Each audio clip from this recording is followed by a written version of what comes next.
আজকে জুলাই মাসের শেষ দিন, আপনার পার্টনার কি ভাবছে সেটা একটু দেখব।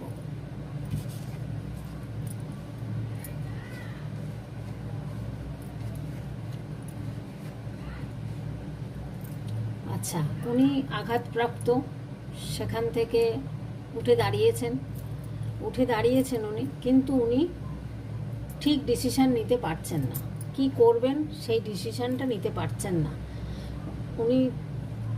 অনেকগুলো অফার আছে, অনেকগুলো হয়তো ওনার মানে সুযোগ সুবিধা, ভালোবাসা, যে দিক দিয়েই বলুন অফার রয়েছে, কিন্তু কোনটা উনি নেবেন, কাকে সিলেক্ট করবেন সেটা উনি ঠিক করতে পারছেন না।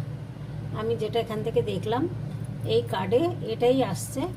ওনার কাছে কিন্তু কাপস রয়েছে অনেকগুলো, তবুও উনি চলে যাচ্ছেন। এখানে দেখুন একই ব্যাপার, উনি ঠিক করতে পারছেন না কি